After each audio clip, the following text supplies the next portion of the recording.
হরে কৃষ্ণ। ভাদ্র মাসের শুক্লপক্ষের একাদশী পার্শ্বী একাদশী আপনারা কোন তারিখ করবেন? 13 তারিখ না 14 তারিখ? এবং সমস্ত পালনের সময়সূচি। আর এই মাস বিশেষ মাহাত্ম্য আছে ভাদ্র পূর্ণিমা অর্থাৎ ভাগবত জয়ন্তী মাস। তারপরে এই মাসে কি করা উচিত, একাদশী ব্রত আপনি কীভাবে পালন করবেন, এই বিষয়ে আমরা আজকে আলোচনা করব।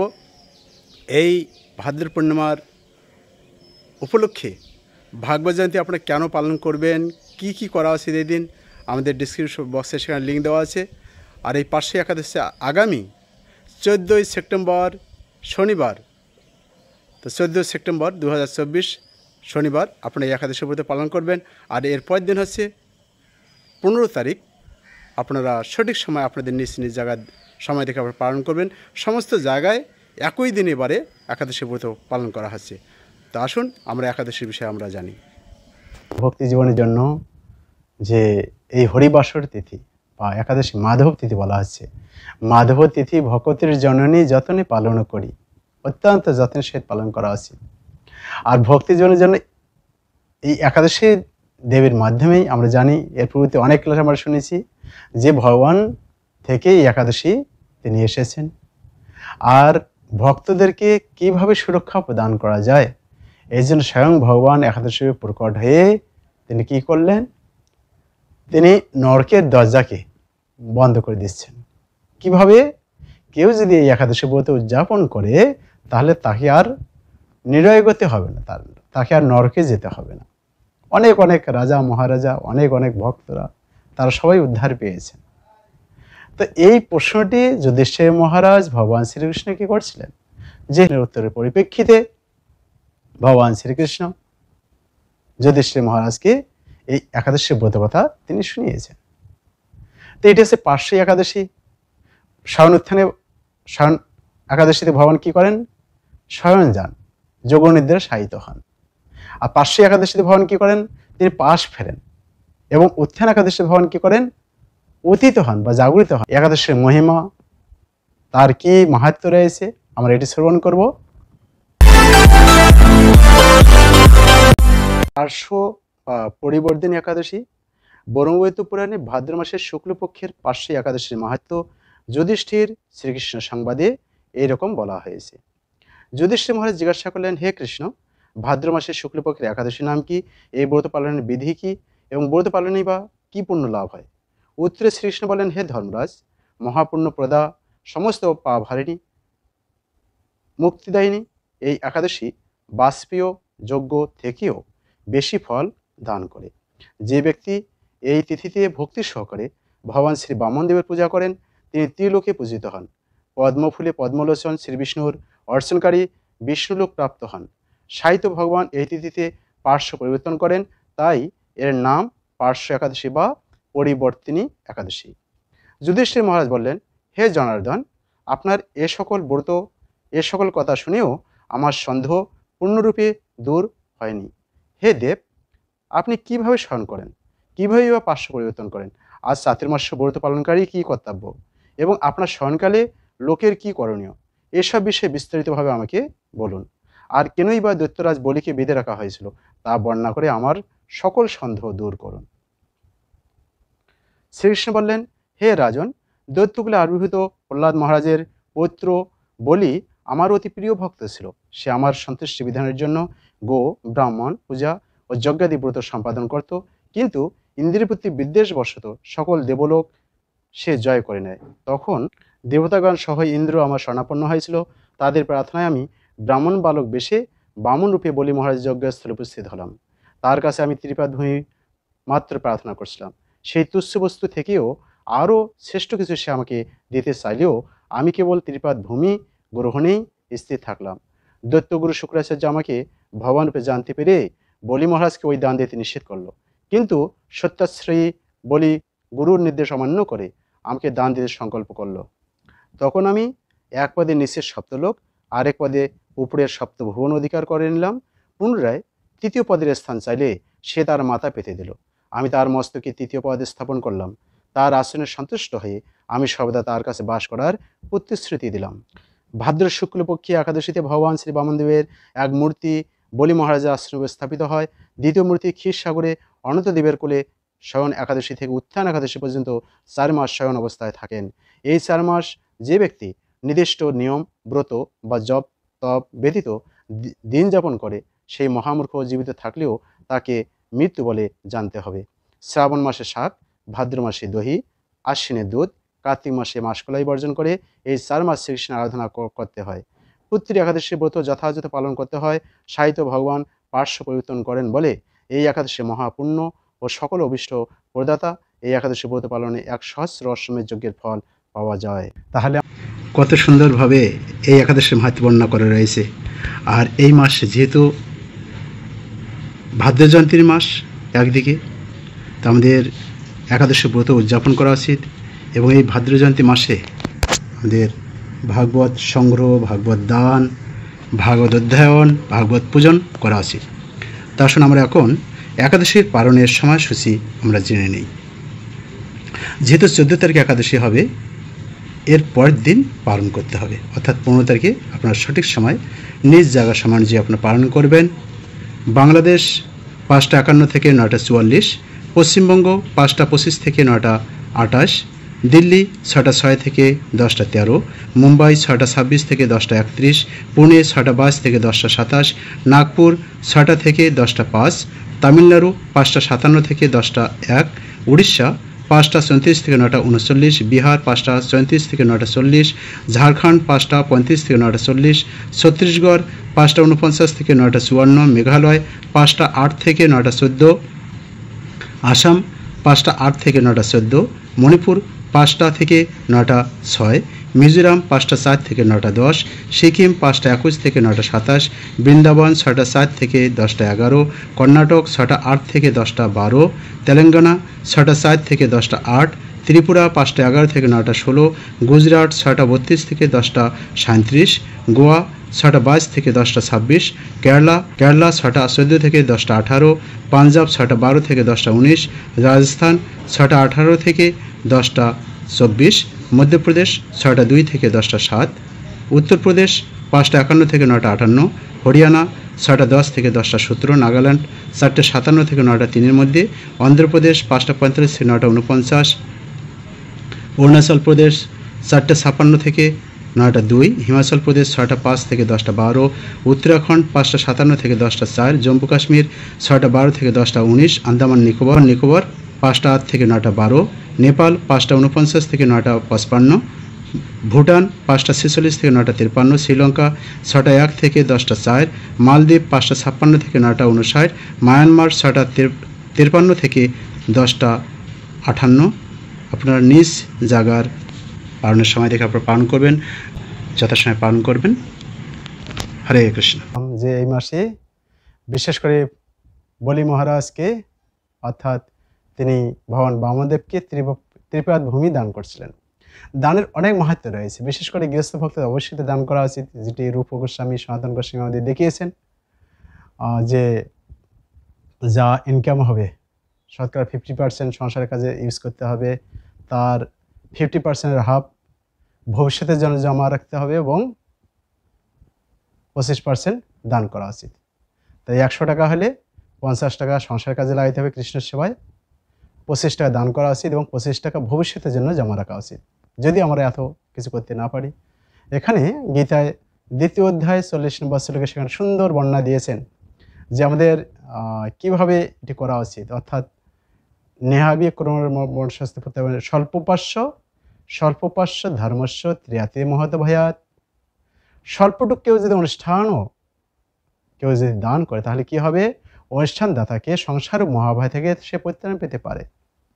দেখুন, বলি মহারাজ একজন অসুর হওয়া সত্ত্বেও তিনি যদি ভগবান বিষ্ণুকে দান করছিলেন, যার জন্য তিনি কি হলেন, ভগবান কি বললেন যে আমি তোমার বাড়ির আমি পাহারাদার হব। তিনি সেখানে দাঁড়িয়ে হয়ে আছেন।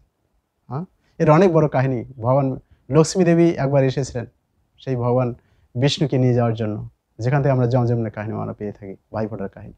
যাই হোক, তাহলে অবশ্যই আমাদের দান করা উচিত। দানের মাহাত্ম্য কি? এই মাসে আমাদের কি দান করা উচিত? বিভিন্ন দান রয়েছে। কাউকে কিছু দান 3 প্রকার আছে, শত রজতম 3 প্রকার দান রয়েছে। 1 টাকা আপনি কাউকে দান করলেন, সে হয়তো ওই টাকাটা নিয়ে গিয়ে সে হয়তো কোনো দেবতার সেবায় লাগলো কিংবা সে অন্য কিছু করলো। এতে কি হলো? দানের প্রভাবে আপনার পুণ্য ফল সঞ্চয় হলো। আর হয়তো আপনি 1 টাকা কাউকে দিলেন, সে ওই টাকাটা নিয়ে গিয়ে সে হয়তো ভগবানের সেবা সে উপয়োগ করলো, অর্থাৎ ভগবান কিংবা ভক্তের সেবায় সে ব্যবহার করলো। তাহলে কি হলো? এতে স্বীকৃতি অর্জন হলো। এবং আর 1 টাকা হয়তো আপনি কাউকে দান করলেন, সে কি করলো? হয়তো বাজার রাস্তায় যাইতে যেতে সে কোথাও একটা হয়তো নেশা খেলো। তাহলে কি হলো? এতে পাপ হলো। তাহলে পাপ, পুণ্য, স্বীকৃতি দানের প্রভাবেই হয়। সেটা হচ্ছে সত, রজ, তম। এখন কোন গুণের আপনি কোনভাবে দান করবেন? এই জন্য যোগ্য পাত্রে যোগ্য স্থানে যে দান করা হয় সেটা হচ্ছে সাত্ত্বিক দান। সপ্তম অধ্যায়ে এই বিষয়ে সুন্দর বর্ণনা দিয়েছেন। যাই হোক, তাহলে আমাদের কি দান করা উচিত?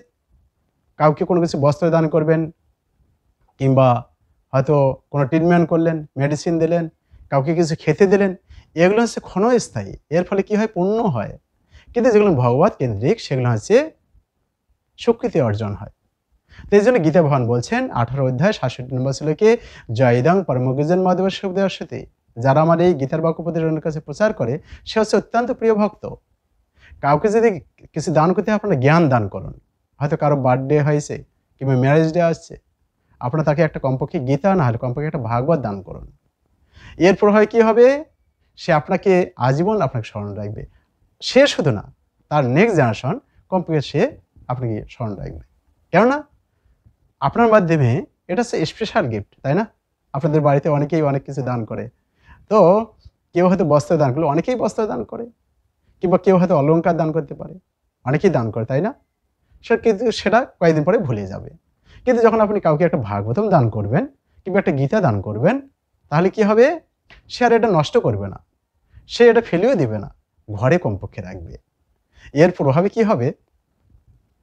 যিনি দাতা, এর অনেক অনেক মাহাত্ম্য আছে। আসুন আমরা জেনে নেব ভাগবত দানের কি মহিমা।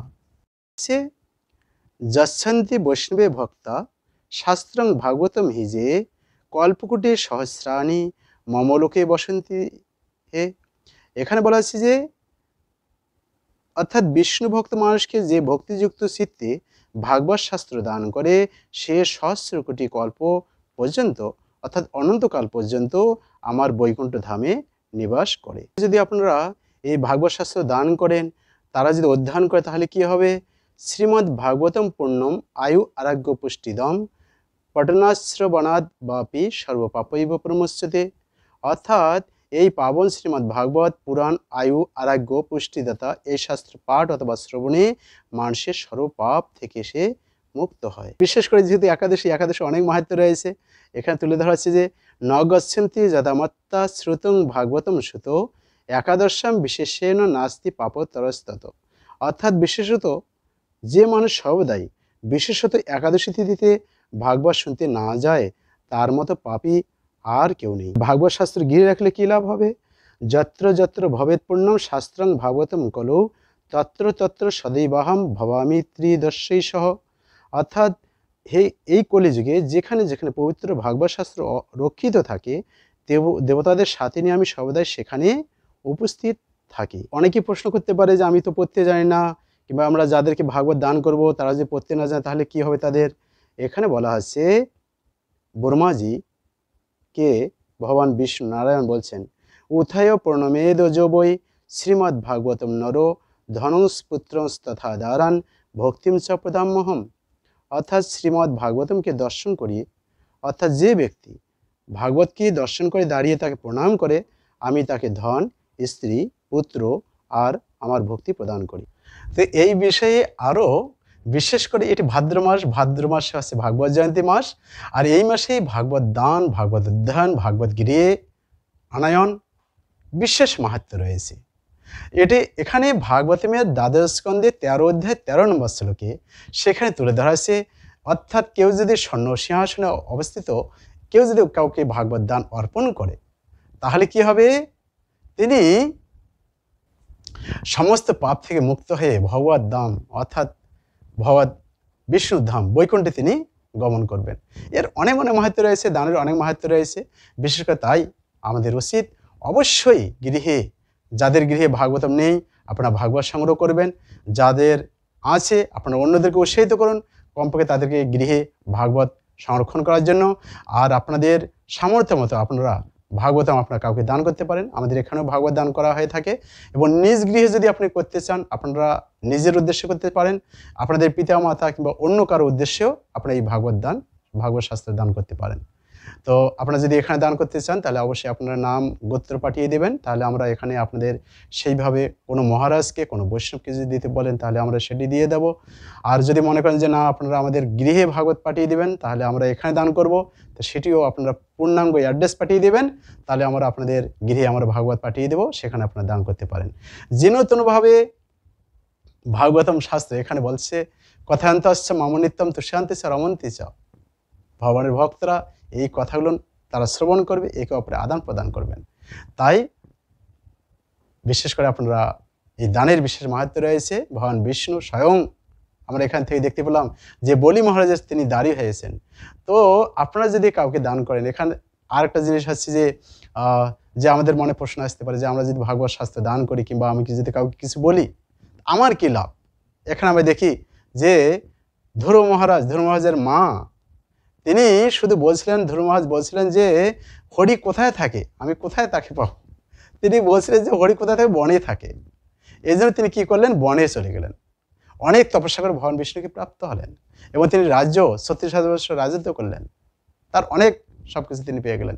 কিন্তু তিনি যখন মৃত্যুর মস্তকে পা দিয়ে ভবধাম যাবেন, তার মা কিন্তু কোনো কিছু করেনি, শুধু মার্গদর্শন দিয়েছিলেন, তাই না?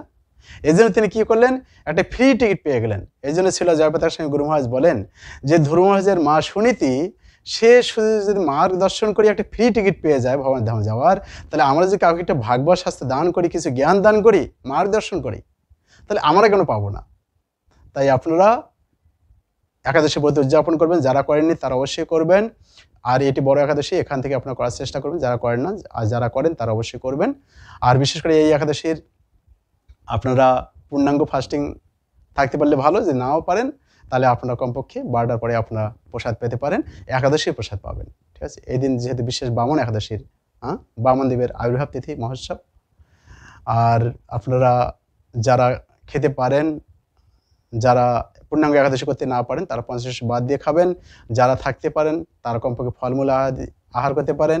যদি এটাও খেয়ে আপনাদের সামর্থ্য হয় আপনারা পারতপক্ষে জলাহার করতে পারেন, জলাহার না হলে নিরাহারও করতে পারেন, সামর্থ্য মতো আপনারা করবেন। কিন্তু আপনারা যে নতুনভাবে একাদশী ব্রত করুন এবং পারতপক্ষে এই দিনে ভাগবত শাস্ত্র আপনারা অধ্যয়ন করবেন। বামনদেবের কাহিনী রয়েছে ভাগবতমে, সেটি আপনারা অধ্যয়ন করবেন। আর বিশেষ করে হরিনাম বেশি করে জপ, এবং আর একাদশীর আগা দিন এবং একাদশীর পরের দিন 2 দিন করে পারতপক্ষে আপনারা যারা নিরামিষ খান না অবশ্যই নিরামিষ খাবেন। আর কমপক্ষে হরিবাসর তিথি অর্থাৎ হরির সান্নিধ্যে আপনার বাস করার চেষ্টা করুন। ধন্যবাদ সবাইকে। হরে কৃষ্ণ। তো আপনারা একাদশী ব্রত সবাই পালন করুন, অন্যদেরকে উৎসাহিত করুন, এবং যে নতুনভাবে একাদশী তিথি হচ্ছে অত্যন্ত মাহাত্ম্যপূর্ণ, ভক্তির জননী বলা হচ্ছে। আর এই মাস যেহেতু ভাদ্র পূর্ণিমা, ভাগবত জয়ন্তীর মাস, ভাগবত দান করলে কি হবে, পূজা করলে কি হবে, ঘরে রাখলে কি হতে পারে, সমস্ত বিষয় ডিসক্রিপশন বক্সে সেখানে লিঙ্ক দেওয়া আছে, আপনারা অবশ্যই জানবেন, অন্যদেরকে শেয়ার করবেন। আর কেউ যদি ভাগবত সংগ্রহ করতে চান বা আপনাদের নিজ এলাকায় দান করতে পারেন বা মঠ মন্দিরে দান করতে পারেন, কোনো বিষয় বিস্তারিত জানার জন্য আপনারা কন্ট্যাক্ট করবেন 74070041। আমরা কুরিয়ার মাধ্যমে বই পাঠিয়ে দিচ্ছি এখান থেকে, মায়াপুর থেকে। তা আপনাদের যদি থাকে অন্যদেরকে উৎসাহিত করুন অন্যদেরকে দেওয়ার জন্য, আর যদি না থাকে অবশ্যই আপনারা সংগ্রহ করবেন। এবং যে নতুনভাবে বলা আছে ভাগবত পুস্তকও থাকিবে যার ঘরে, কোনো মঙ্গল নাহি যায় তথাকারে, কোনো অমঙ্গল তার হবে না যদি ভাগবত পুস্তক ঘরে থাকে। ধন্যবাদ আবার সবাইকে। কোনো প্রশ্নের মাধ্যমে অবশ্যই কমেন্ট করবেন, পারতপক্ষে আপনারা অন্যদেরকে শেয়ার করবেন। আপনারা যদি চান আমাদের spiritual question answer group, Telegram group, সেখানে সমস্ত রকম প্রশ্ন প্রদান করা হয়, তো সেখানে লিঙ্ক দেওয়া আছে, আপনারা যুক্ত হতে পারেন। হরে কৃষ্ণ।